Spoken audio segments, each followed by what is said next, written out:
Right back live tonight here on In Focus. Let's turn to this now. Some of over 200 EFF officials who are recalled for failing to organize transport for last month's 10th anniversary celebration are threatening legal action. This after the party yesterday announced that they have been ordered to resign. Juniour Khumalo takes a look. I could not get the money. I'm not rich. I represent poor people who could not fund me, so I'm fine with it. I have no regrets at all.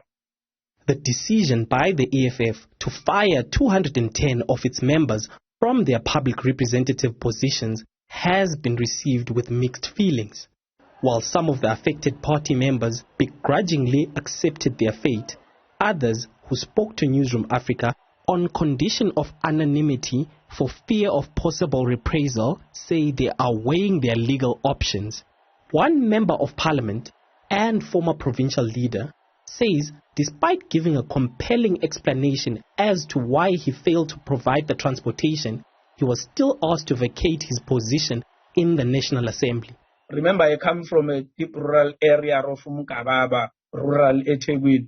We don't have people that would have that kind of money, 800,000, a million, to be able to fund buses. I represent the poor people who do not have money. Hence, I explained to them that I could not raise the money, and that's a valid reason from where I stand. Despite his reservations over the decision by the party's highest decision-making body, Khoza says he will abide by the resolution. It was an instruction that was issued that we should procure buses, and some of us failed, and the party has resolved to recall those that did not provide the buses. So it's binding on all of us.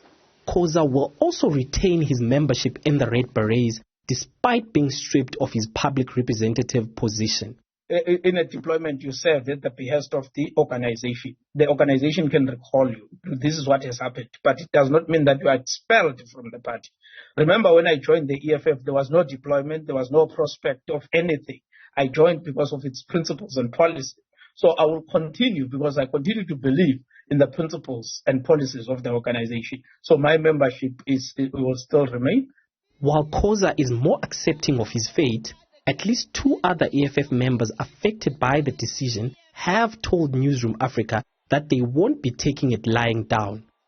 One political analyst says the development further raises questions about the party's internal democratic processes. People on the whole outside the EFF might think that this is an expression of undemocratic practice. The question is, where does the decision come from? Does it come from the rank and file? Is it a byproduct of democracy? Or is it the decision made on top, brought down to the bottom? So I think it's something that will not sit well with some people in some quarters. I think I might have heard someone from the EFF of late saying that the matter will be taken to court, to challenge the recall of those members. The EFF initially released 439 names of public representatives who failed to comply with the order to provide transport to the birthday rally. About half of them were forgiven after making compelling cases, particularly councillors from the Eastern Cape who had not been paid for months by their municipalities.